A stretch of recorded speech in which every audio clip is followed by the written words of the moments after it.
Quel est le pire état pour prendre une décision? Parce que quand on veut prendre une décision, on veut prendre la bonne et on veut éviter de se tromper pour les conséquences que ça entraîne. Mais c'est quoi le pire état à éviter? Ça, c'est celui dont je vous parle dans cette 41e minute Même pas peur. Je m'appelle Blandine de Maillard, je suis conférencière, auteure et blogueuse pour le blog Même pas peur. Et je me suis rendu compte de ça dans mon voyage en Gaspésie quand j'étais à Percé. Il y a un état, le pire, c'est l'état de peur. Et je vous explique pourquoi c'est le pire et comment on peut s'en sortir. L'état de peur, c'est celui dans lequel j'étais, par exemple, quand je cherchais un hébergement, je me disais, personne ne va vouloir m'héberger gratuitement, même en échange de services, parce que c'est très touristique.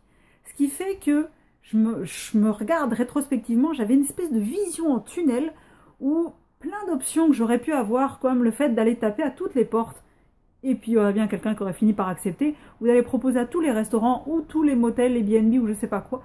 Il y aurait quelqu'un qui aurait fini par accepter, ou sinon, au pire, j'aurais pu me payer un motel. J'avais finalement l'argent, mais j'étais tellement embringuée dans ma peur que je voyais plus aucune solution.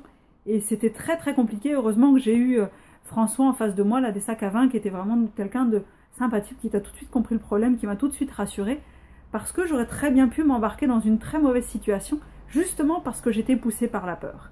Et ça emmène le deuxième point de comment s'en sortir.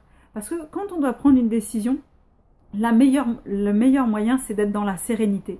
C'est-à-dire que tant qu'on n'a pas retrouvé cet état interne de sérénité, qu'on ne s'est pas détaché de toutes ces choses qui nous font peur pour retrouver notre vérité intérieure vraiment, ben, la décision qu'on va prendre, elle va être mauvaise parce qu'elle va être motivée par la peur, la colère, le ressentiment, tout un tas de choses qui font que notre esprit est brouillé, qu'on ne voit pas toutes les solutions. Donc, ben, quitte à perdre un peu de temps pour en gagner plus tard, prendre de la hauteur.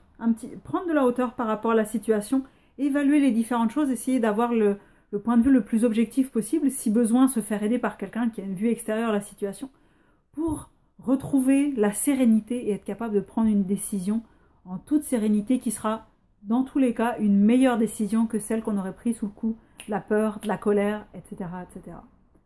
Voilà, c'était mon petit conseil du jour, tiré de mon expérience de mon voyage en Gaspésie. Si vous avez des histoires qui correspondent à ça, marquez-les sous les commentaires, ça me fait toujours plaisir de vous lire. Et puis je vous dis à très bientôt parce que je m'en vais dans le Saguenay. Donc, à bientôt les petits loups!